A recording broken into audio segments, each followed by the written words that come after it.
Hey guys, it's of the 9 here. I'm just going to introduce the beginning of my God Wars Dungeon guides. So I haven't decided if I'm doing solo or duos yet, but I'm going to be going over all 4 of the God Wars Dungeon bosses and possibly next, and possibly carry out to other guides if I feel these ones go over well. So basically, I'm just going to go over how to get to the God Wars Dungeon and some of the items you can use for the kill count. Now, to get here, you're going to need a Trollheim Telly, right here, 2 Fire Runes, 2 Law Runes, and you're going to telly up to that platform right there, and then you're just going to go down. I use shortcuts because I have higher agility, and basically I'm going to go over the requirements of each of the God Wars dungeons, and everything else. So, basically, for bandos, you just need 70 strength, and a hammer in your tool belt. Very easy to get and takes no time at all. Something you can use for the Bando's KC item is the Bando's Pool. You have to complete the quest. I think it's one small favor or something like that. Pretty easy to do. Doesn't take too long. But once you complete that, you now have Bando's followers immune to you for 1 hour. Helps a lot so you don't have to wear a Bando's item. Now, for Zamorak, I like to wear the arrow, right? Arrow is very easy to get, costs like 200 GP or something like that. And now, Zamorak followers will not attack you. Same with Ceradomin, you can do the same thing. For Ceradomin, although, I like wearing the cape. Cape because it's a magic boss. And for Armadillo, I always wear the pendant because I don't want to spend the money on Armadillo when it's not all that well. So, for each God Wars boss, you're going to want to bring potions. Potions are needed. I suggest overloads if you have them, although they can be substituted for extremes, and in the worst case, super pots. Super pots are probably bare minimum. I will not suggest going to God Wars Dungeon unless you are using them, or else you'll get slow kills. Something else. Ceradomin and Brews in the past were used mainly for bossing. Now, they're a waste. Basically, drop them. You're not going to use them. Ever. Another thing is, these adrenaline potions. Great if you're trying to do an anti-crash for your clan or whatever. Oh, I guess I should probably... Where is it? There we go. Okay. So you guys aren't reading that. Oh. There we go. Okay. So, adrenaline potions. Pretty much useless. Don't be using them here. You're not going to need them. And flasks. If you guys want to stay for longer trips, I'm just going to do the price check right here. As you can see, double the price and only two doses more. Still worth it. I suggest bringing the flasks. Something else is Beast of Burdens right here. These can be substituted for, well, since I have the Yak as the highest at 96 something, I think it is. I don't know, something like that.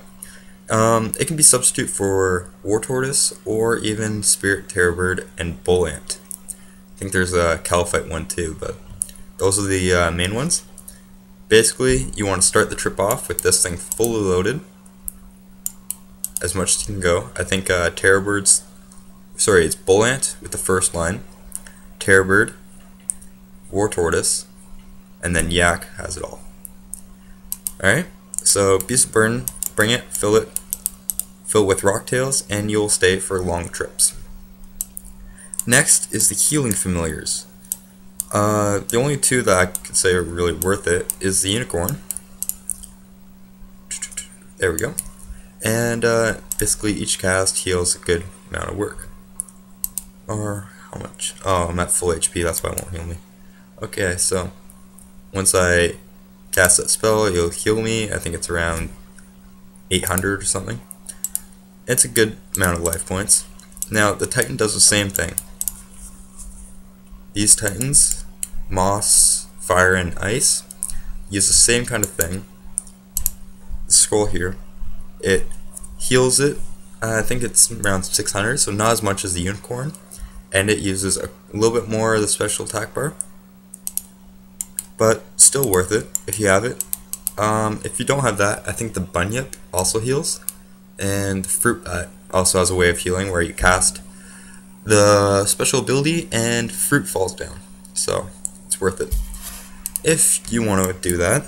Or you can always go for the full out combat, and if you have a Steel Titan, and if you do, I'm sure you've been to Combat Wars before, but you should use it because this ability hits insanely. Oh, I shouldn't do an imp. Okay, let's use a spiritual mage for this. You'll see the hits rack up nicely. So it always does the first attack like that, just random, but here comes the hits. As you can see, those hits will stack up nicely on the boss kills, probably increasing your kills per hour by at least 5 or so. Does a lot of damage and can help. Okay, moving on. Prayer renewals. A lot of people say they're not worth it now. I beg to differ. It always helps. That's going to be constantly recharging your prayer. Even when it's on, it'll just recharge slower. Just use them. Pretty cheap. Next is auras. Now the 3 I picked out that you should use at bossing are Vampirism, Penance, and Reverence. Penance has got to be the most useful, seeing as you don't use any prayer potions or restores while it's active. Next would probably be Reverence, because you use a lot less prayer potions, saving more food. And then Vampirism, as if these 2 are recharging, you just throw on that one. I only bring 1 per trip, so let's start with that one. And if it runs out, I just go without an aura for the rest of the kill. Or vice versa for any of them. Another thing is you want to bring teleport to house tab or some sort of teleport method out, because once in the boss room you cannot tele out while in combat. After that, I always go to God Wars Dungeon mostly without an item. So when I go to Armadillo, I bring the pendant. Once I'm done KC, I teleport it out using the yak scrolls, and then that's how I die most of the time when I go to tele out, and I get hit by all the minions. So moving on, recommended stats are basically 70 plus in combat skills. You don't really need any lower or any higher. Just it'd be useful to have higher stats as you'll be getting more kills per trip. So if you want to be effective, I'd say 80 plus in each. For bandos, I'm pretty sure you use mage still. Fire spells, if I'm not mistaken. And probably say fire wave at minimum. And Armadillo, you want to use range, so I'd say around 75-80 range for it. I personally use the royal crossbow there. Some people like to go chaotic. It's completely your choice, but I'll be making a guide on that too. And HP, I'd probably say around 80, so then you have a good number of life points. And summoning, probably 52 for the Spirit Terror Word. And I think that's about it. So I'll be coming to you guys later for more God Wars guides, each of the bosses, in more detail. Yeah, let's go with that. See you guys later.